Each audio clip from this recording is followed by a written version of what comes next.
ಕೈಯನ್ನ ಮಟ್ಟ ಹಾಕ್ತೀನಿ, ಕೈಗೆ ಕೋಳ ತೊಡಿಸ್ತೀನಿ ಅಂತ ಹೇಳಿದ್ದು ಗುಡ್ಡ ಗುದ್ದಿ ಕೈ ನವಸ್ಕೊಂಡಂಗ ಆಯ್ತು. ಏನ್ ಮಾಡೋದು, ನಮ್ಮ ಅದೃಷ್ಟ ಚೆನ್ನಾಗಿಲ್ಲ. ಅದಲ್ಲ ಕಣ್ಗುಳ್ಳ, ಸುಗ್ರೀವನ್ ಕೋಟ ಹತ್ತಿದ್ರೆ ಹೆಂಗೆ? ಸುಗ್ರೀವನ್ ಕೋಟಲ್ಲೂ ಹಳ್ಳಿ ಮಂಕೆ, ಸುಪ್ರೀಂ ಅಮ್ಮನ್ ಕೋರ್ಟು, ಅಲ್ಲಿಗೆ ಹೋಗೋಣ ಅಂತ ಗುಳ್ಳ. ಅದೆಲ್ಲ ಆಮೇಲೆ ಯೋಚನೆ ಮಾಡವ. ತಕೊಳ್ಳಿ, ನಾನು ತಾವಿರೋದು ಇಷ್ಟೇ. ಹೊಟ್ಟೆಗೇನಾದ್ರೂ ಆಧಾರ ಮಾಡ್ಕೊಂಡು ಬಸ್ ಸ್ಟ್ಯಾಂಡ್ ತಾವಾಗ ಬನ್ನಿ, ಟಿಕೆಟ್ ತಗೊಂಡಿರ್ತೀನಿ. ನೀನೇನ್ ಮಾಡ್ತೀಯೋ ಹೊಟ್ಟೆಗೆ? ನನಗೆ ಹಸುವಿಲ್ಲ. ಪಾಪ ಕೈನಾಗ್ ದುಡ್ಡಿದ್ದಾಗ ನೋಟ್ನೇ ಬಾಚ್ಕೊಡ್ತಿದ್ದ. ಇರೋದೇ ಎಷ್ಟು ಅಂತ ಕಾಣುತ್ತೆ. ಅದ್ ಸರಿ, 2 ರೂಪಾಯಿ ಮೇಲೆ 4 ಜನ ಹೆಂಗಪ್ಪ ಹೊಟ್ಟೆ ತುಂಬಿಸ್ಕೊಳ್ಳೋದು? ಇದ್ರಾಗೆ ಹೊಟ್ಟೆ ತುಂಬಿಸ್ಕೊಳ್ಬೇಕಲ್ಲ. ನಡಿ ನಡಿ, ಏನಾರು ಮಾಡವ ನಡಿ. ಏನೋ ಮಾಡು.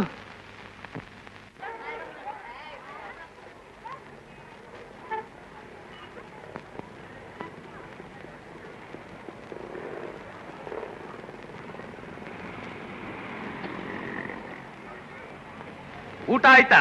ಕಾಣೋದಿಲ್ವಾ ಬೋರ್ಡು? ಫುಲ್ ಊಟ ಎಷ್ಟು? 2 ರೂಪಾಯಿ. 2 ರೂಪಾಯ ಕೊಡಿ. 4 ಟಿಕೆಟ್ಗೆ 8 ರೂಪಾಯಿ. ಊಟ ಮಾಡೋದು ನಾನು ಒಬ್ನೇ, ಅವ್ರದೆಲ್ಲ ಊಟ ಆಗೈತೆ. ಸುಮ್ನೆ ಜೊತೆಲಿ ಮಾತಾಡಕ್ ಬಂದವ್ರೆ. ಅದಕ್ಕೂ ಟಿಕೆಟ್ ತಗೋಬೇಕ್ರಾ? ಬೇಡಪ್ಪ, ಕೂತ್ಕೊಳ್ಳಿ ಹೋಗಿ. ಮಂಜುನಾಥ, ಒಂದು ಫುಲ್ ಊಟ.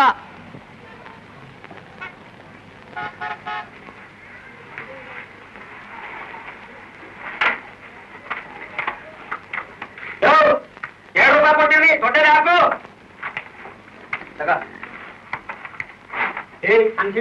ಅನ್ನ ಕಟ್ಟೆ ಕಟ್ಟಿ ಸಾಂಬಾರ್ ಹಾಕಿ ಜಾಡು. ಆಚಾರಿ ನೋಡ್ತೀವಿ ಹಾಗೆ ಜಾಡ್ತೀನಿ ಅಂತ.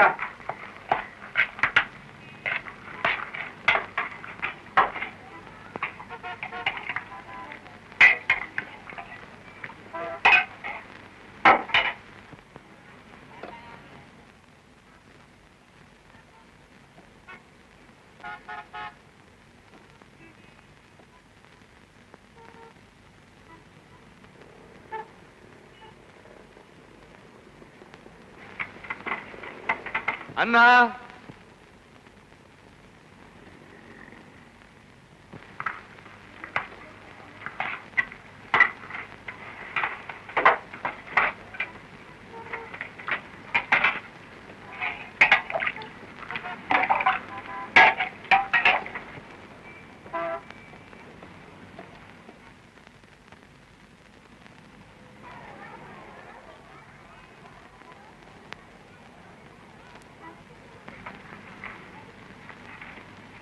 ಅನ್ನ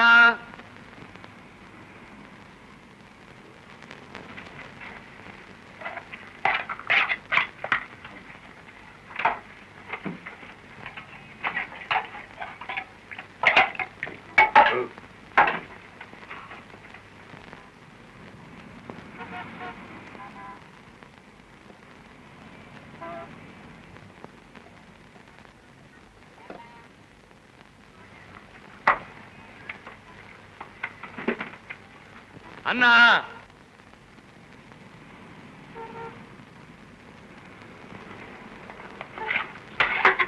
ಸಾಂಬಾರ್ ತಗೊಂಬ.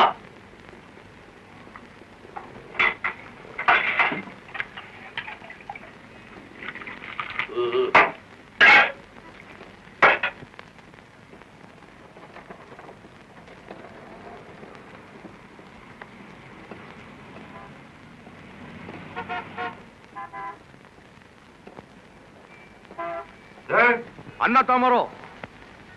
ಅನ್ನ ಇಲ್ಲ. ಅನ್ನ ಇಲ್ಲ? ಯಜಮಾನ ಬಯ್ಯೋ ಅಲ್ಲಿ. ಸುಮ್ಕಿರೋ. ಏನಯ್ಯ ಅನ್ನ ಇಲ್ಲ ತವನೆ? ಇದೇನೇ ಆ ಪುಲ್ ಊಟ? ಇಲ್ಲಿ ನೋಡಿ, 3 ಸೇರೆ ಅಕ್ಕಿ ಅನ್ನ ಖಾಲಿ. ಇನ್ನು ಮಜ್ಜಿಗೆ ಬಂದಿಲ್ಲ ಆಸಾಮಿ. 2 ವರ್ಷ ಊಟ ಅನ್ನ ಹಾಕ್ಬಿಟ್ಟು 3 ಸೇರೆ ಅಕ್ಕಿ ಅನ್ನ ಅಂತ್ಯ. ಏನಯ್ಯ, ಈಗೇನು ಅನ್ನ ಹಾಕ್ತಿರೋ ಇಲ್ಲ ಹಾಕಿರೋಷ್ಟು ಅನ್ನಕ್ಕೆ ದುಡ್ಡು ಮುರ್ಕೊಂಡು ಬಾಕಿ ಕೊಡ್ತಿರೋ? ಸ್ವಾಮಿ ಕೊಡ್ತೀನಿ ಪಾಪ. ಅಯ್ಯ ಮಂಜುನಾಥ, ಇನ್ಮೇಲೆ ಫುಲ್ ಮೀಲ್ಸೇ ಇಲ್ಲ, ಪ್ಲೇಟ್ ಮೀಲ್ಸು ತಿರುಗಿಸು ಬೋದ್ನ. ಆಗ್ಲಿ ಸ್ವಾಮಿ. ಎಲ್ಲಡಿಕೆ ತೋರಿಸು.